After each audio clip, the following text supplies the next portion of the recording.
Welcome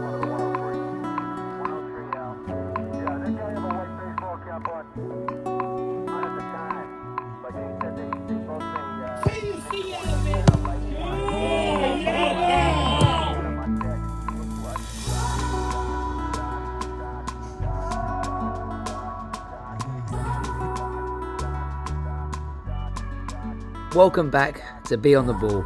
In this episode, it's a double header. Brisbane Roar Youth and Queensland Lions, two really tough games back to back.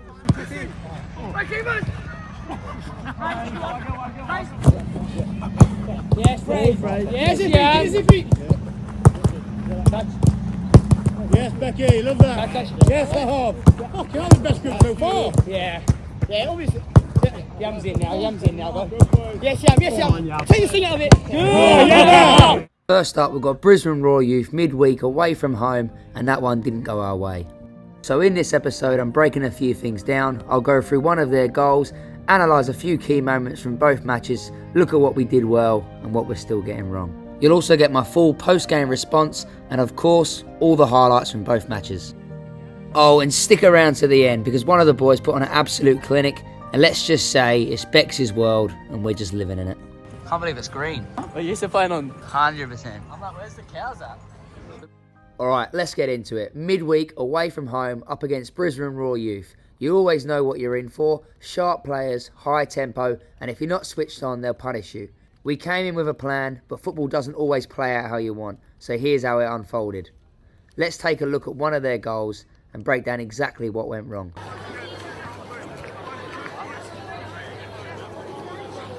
This all starts from a throw-in, where if we keep the ball, we don't really build. Instead, it just ends up more in a hopeful clearance that gives them possession. But our positioning's not too bad. We've forced them to one side of the pitch. You can see here, we've set up to show them down our left. When we've got numbers, the idea is to trap them in, box them into the space, and win the ball back through pressure. It's not a bad scenario. As they clear, we're in a good position to win the second ball. We've got 3 players around it, so ideally we either bring it down and play or knock it to one of those players, which keeps us in control of the ball.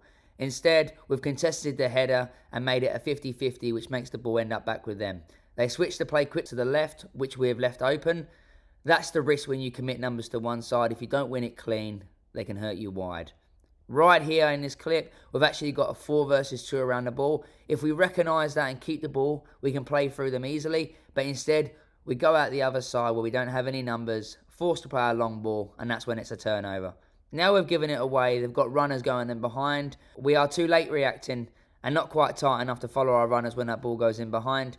In these moments, it's small things, tracking the runner, body positioning to block the cross, being alert to that movement. We weren't quite set and they capitalised. So yeah, not one big error, just a string of small ones. Pressure's okay, shape's okay early, but it's in those moments, the decision making and composure that make the real difference. In this sequence, they start with the ball and are just moving it around the halfway line. Nothing dangerous yet, but they are just keeping it ticking, trying to shift us and find a way through. We're sitting off a bit, waiting for a mistake.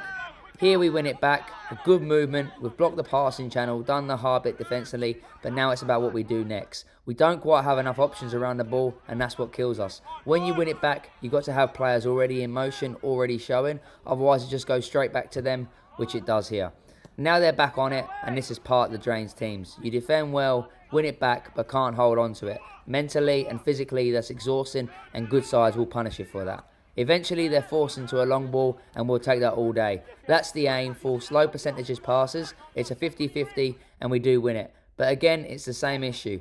No real support in good areas. The player on the ball doesn't have options, so it's a rush pass, and now we're defending again. Once they have it back, they're moving it quicker, sharper, stretching us. It's wave after wave, and even with a good shape, eventually someone's always going to switch off, or they're going to find some space, and that's what happens here. We don't stop the shot, and they get a good look at goal. It doesn't always go in, but it's a warning sign. The key takeaway from this, when you win the ball back, your job's not done. That's when the next phase starts. Can you be an option early? Can you help us build and keep the ball? Because that's how you stop defending wave after wave. So we absolutely got smashed 5-1 tonight by Brisbane Roar. I've had about 3.5 hour drive home to reflect on the game, and it just, nothing frustrates me more. You work like a dog and only to concede 5 goals. Their goals, 2 set pieces, and then I think 3 open play. Just a flurry of mistakes, not tracking runners, not getting tight enough.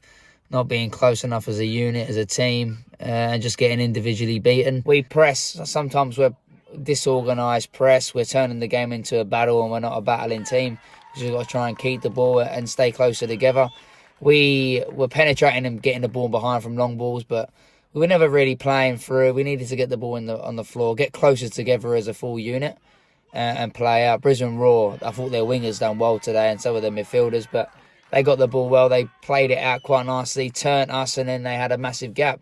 When we pressed, we had probably 3 or 4 of us pressing high, turn around, and there's 6 of our players marking 3 of their attackers. So we definitely need to work on that as a unit defensively, but I wouldn't say we give up. Well, I certainly didn't. I tried to keep running hard and trying to create something, but the game was sort of done. A really disappointing result for us overall. I think there's definitely going to be a few changes. You can always say I have a bad performance, but you can't knock work rate. And that's the bare minimum. If you're not working hard for the team, then you're just letting your teammates down. So, unfortunately, a lot of players had a few off game tonight, and when you have a small squad, you don't need that. You need everyone firing, being at their best. I do think Brisbane Roar are a good team. They move the ball well. They get in good positions. They've got quite a lot of lads that are comfortable on the ball, and they've got some really powerful, fast runners. So, yeah, definitely a team that would take points from some others, but yeah, we come away from this game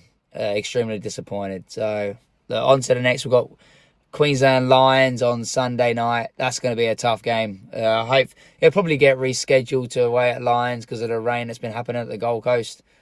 But, these things do happen. Hopefully we can bounce back and get a result. Becksy is on fire! Your defense is terrified! Becksy is on fire!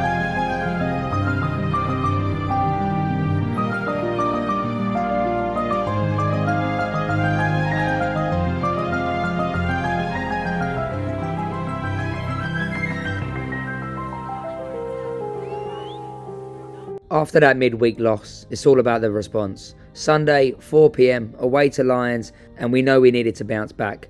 The boys were locked in from the moment we arrived. These are the games that test your character. This is pretty much how the game looked when Lions had the ball. They love feeding their playmakers in midfield and then slipping it in behind for their fullbacks to isolate the quick wingers. Guys who love to cut inside and shoot, but we nullified that threat early. We shut down their main creators, didn't let them get on the ball, and instead we let them centre-backs have it, which forced them to play into areas when we were ready for. It was all part of the plan. We kept it compact, controlled the space in behind, and they end up putting the ball exactly where we wanted it. Straight away you can see the difference from the last game. We're moving the ball quicker, fewer touches, and playing forward with purpose. Passing through the lines and staying switched on, this was the theme all game. And honestly, this is the difference. This is why we came away with a win here and not in midweek. This whole passage starts from something we've been missing midweek. Early pressure, winning the ball back and staying switched on. Yeah, there's a bit of a scramble. We panic for a second and give it away. But the reaction, that's the key. We win it back again, and then here's the difference. Instead of just clearing it, we find a pass, we hit someone's feet, we stay composed. Becksy picks it up, finds Nick's, and credit to Nick. He stays focused, looks forward and plays positive. And when you got players making forward runs like Becksy, this happens.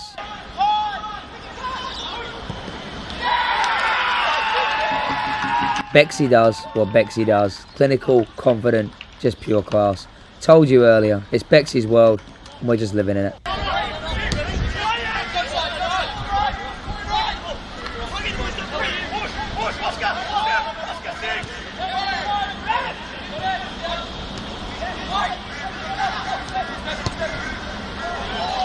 It was some of the best football we've played this season.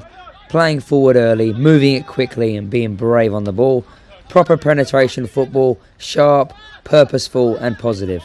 And when you're playing a side like Lions, you know one goal is never enough. So we kept pushing and kept punishing. And then, yep, our man Becksy steps up again.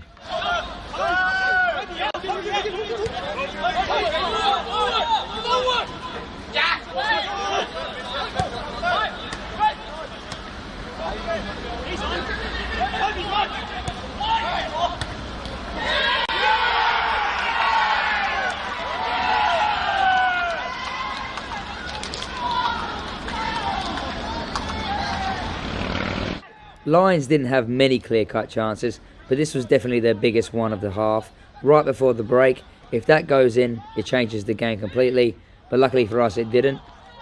Second half we came out firing, playing positive, putting the ball into dangerous areas and starting strong again.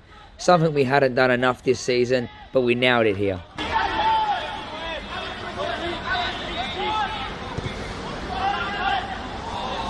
Things did ball over a bit of a tangle and a push, and suddenly 2 red cards. Zai got his second yellow, and yep, I managed to pick one up as well. Looks like it's a bit aggressive on camera. I was just trying to back my teammate at the time, but yeah, probably got a bit carried away. No one was hurt, thankfully, and both players were okay after it.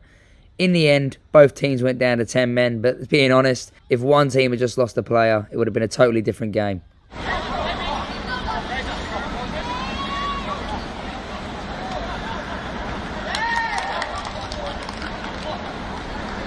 Like I said earlier, 1 goal against Lions isn't enough. 2, still not safe. So when the chance came, we had to take it. And of course, it fell to that man, Becksy, again.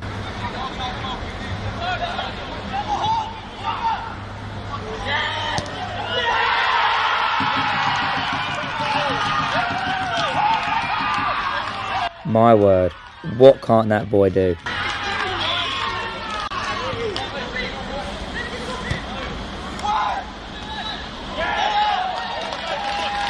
Credit to Lions, they don't give up, they get one back, and with 23 minutes still to play, it's game on. It's a poor goal to concede, another set piece that we should have dealt with, no excuses there. But here's the difference, Becksy doesn't just score, he creates.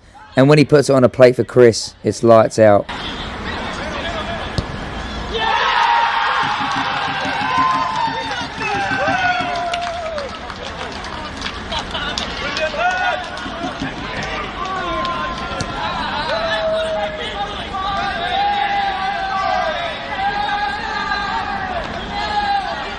Great to score 4 goals, but not good to concede 2. A good finish from a good player, and that ends the game at 4-2. What a win for the boys.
Great job from the boys to bounce back. We stopped Lions' best players from getting on the ball and really shut down their game. Took our chances when they came and played some of the most positive football we've shown this season. Appreciate you watching. If you're enjoying the episodes, make sure to like, comment and subscribe. More to come. Becky scoring goals! Scoring goals! Becky scoring goals! Becky's on fire! Your defense is terrified! Becky's on fire! Your defense is terrified! Becky's on fire! Your defense is terrified! La la la la la! Yeah. Ain't under the matter, we ain't stable, don't act like we are. Small like Levi, partner and Tosin. Movement's real, so there will be emotion. It's under the wrap, so I don't need to show them. Too much thinking, too much smoking. So closed off, I just need to be open. Watch that chick, mixing the potion. Body needs cleansing, back to the ocean. Don't give it up, just cover up your face.